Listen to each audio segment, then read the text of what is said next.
Now we've moved around to third base, and we're going to talk about where we stand in our relationship to the box here on this side.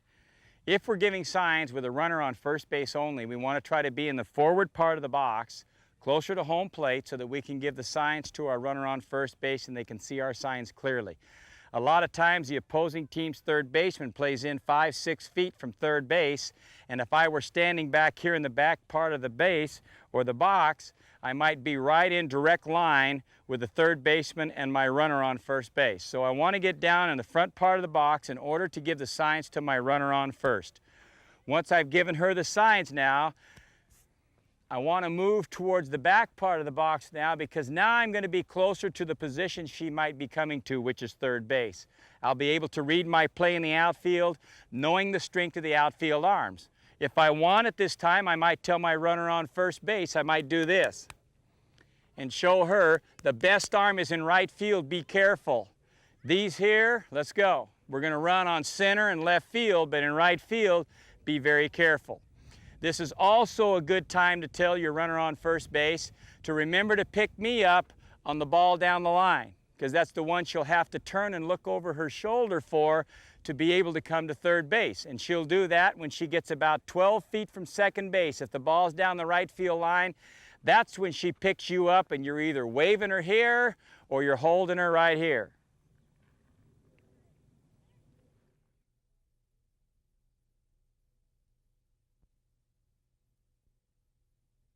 Okay, once you get a runner on second base now, you do the same things in terms of letting them know about game situation, let them know about the number of outs, whether it's 1 out or 2 outs, what you want them to do here and where you're going to be in relationship to the box, whether you might be down here, keep an eye on you here, or whether you're going to be up here. Let them know where the outfielders are, have them check the outfield to see where the outfielders are playing, the same kinds of things that we did at first base.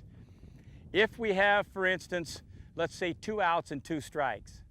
A lot of times you like to let them have 2 fingers up saying that there are 2 strikes, 2 outs, be an umpire at second base, which simply means if you see the hitter's hand starting to go into the zone to hit, you are gone, because if she fouls it off, you go back to the bag. If she misses it and hits the ball, or she hits the ball and goes on the ground, you got a chance to score from second base easily. When you have runners on first and second now, where do I position myself? If I am unsure as to whether the first runner can score, if I am unsure, I have to take myself down the line, and as I go down the line, I have to read to make a decision, using this to score and this to stop. Probably the most important thing here is that you bring the runner through the bag hard so that they're not slowing up when they reach third base. So you may need even to get further down the line here to make sure she comes through the bag hard and then step up and stop her. But don't let them slow up as they come into the bag. Now let's take a situation with runners on first and second. I've got 2 runners, and this is one play that really confuses a lot of coaches. If you know that this runner on second base is going to score, one thing I've done that has really helped the runners understand is I've taken myself above the bag.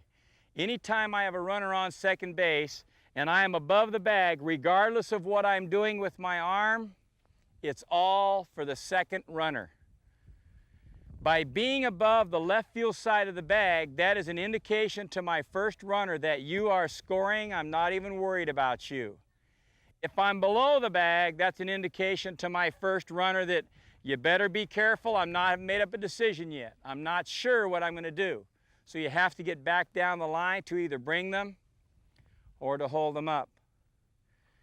But that's one of the easiest ways that I know. I've seen a lot of coaches get caught in between, and they run up above the bag here and they're bringing them, then all of a sudden they want to stop them. They're trying to run down here and get them stopped.